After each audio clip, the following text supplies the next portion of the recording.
Have you ever been in a Zoom meeting and all of a sudden you are hearing people talking or laughing or coughing or having a side conversation and you wish you could just mute everybody because it's gotten out of hand? Well, I'm going to walk you through how to use the Zoom Mute All feature and specifically talk about when and how you want to use it and some best practices that I've found when I've had to execute this feature in my Zoom events. Before we jump into it, I'm Logan Clements, freelance event producer based out of Seattle, and I do want to remind you to like, subscribe, turn on that little notification bell so you get notified every single Monday when I drop new videos. I like to talk a lot about Zoom events, Zoom production, as well as in-person and virtual event production, and sometimes running your own business. If you also like more free content, give the Better Events podcast a listen. I co-host it with fellow event pro Mary Davidson, and we have a lot more free content all about event planning and everything else under the sun. And if you're someone who's looking to actually dive into Zoom a little bit more, I am going to be offering a training at the end of this month, at the end of June 2022, where I'm going to teach you how to be a Zoom producer. And this is something where you're going to get about $700 worth of value because I'm going to walk you through exactly how I produce events in Zoom, a lot of things that I cover here in these videos, but more in depth. And I'll also be hosting some office hours so you can talk to me about your specific event. So check out the link below to sign up for that, or if you've already missed it, to get on the wait list for my next workshop. Without further ado, let's get into it. So here we are in Zoom, and I know one of my favorite things with testing Zoom features is you do often need to have at least 3 people in here. So if you were to spotlight, that's why you see 3 Logans, Logan Inception here.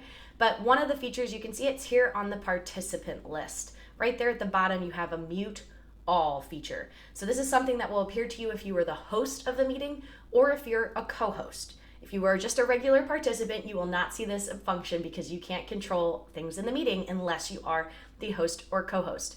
Now, the beautiful part about this is, let's say, for example, if I was unmuted, it would all of a sudden, if I hit Mute All, it's going to mute, it comes up with this lovely pop-up that says Mute All Current and New Participants.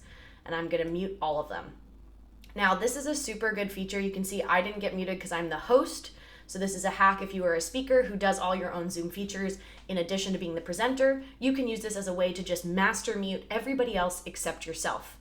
Now, if you are the co-host, or sometimes I'm the producer, so I'm behind the scenes on the event, what I would do is I often talk about these scenarios with my speakers ahead of time, like saying, for example, in our tech check right before we start the session, hey, if there's something that comes up and we end up having too many folks talking at once because we've allowed attendees to unmute themselves, then I'm going to use my Mute All button. I will try to let you know ahead of time before I do that, because I did have to use this in one event because we had so many people unmuting and taking control of their microphones. I muted everyone, but when you do that, it does mute your co-hosts as well. So it does mute your other speakers. So this is one where you don't just want to do it without telling your speaker or giving them, a heads up, because for me, a lot of times my speaker is not the host of the meeting. They're often just a co-host while I'm the one behind the scenes pulling the strings.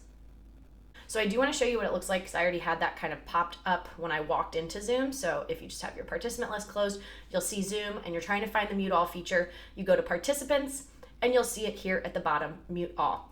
Now, one of my favorite things is here in the More feature is you currently, when it has a check mark next to it, that means you are letting that person do that thing. So I'm allowing participants to unmute themselves.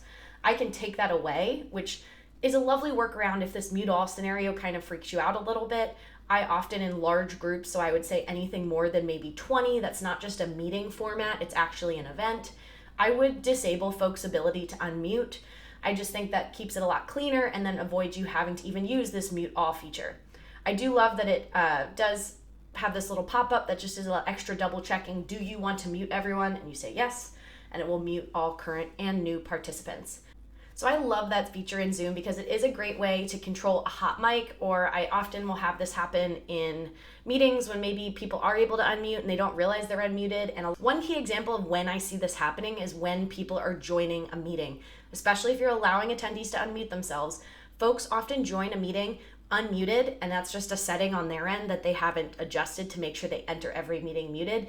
And so they might just put their computer down and walk away. So this is where you might hear dogs barking, a side conversation that does not sound like you should be hearing it, or even, as we've all discovered now with virtual meetings, the sound of someone typing can be annoying. So this is a great feature of just knowing where the Mute All feature is, but my suggestion as an event producer would honestly be to just disable folks' ability to unmute and that does limit the amount of times you're gonna need to use that mute off feature. But just know it's at your disposal, and it's a great tool in a large setting if you're trying to figure out how quickly you can get to the hot mic and mute it all. Well, that's all I have for you folks this week. I'm Logan Clements, freelance event producer. This has been another installment of my favorite tips and tricks when it comes to event planning and running your own business. Just a reminder to, again, I'm doing a workshop at the end of this month in June that is going to be teaching you all the ins and outs of how to be a Zoom producer, and you can add that to your event toolkit and have another income stream, which I know as an event planner, manager, producer has been so valuable to me. So I'll put the link below where you can register for this month's workshop. And if you've missed it, I'll have a link there for you to register for the waitlist. All right, I'll talk to you guys again next week. Bye.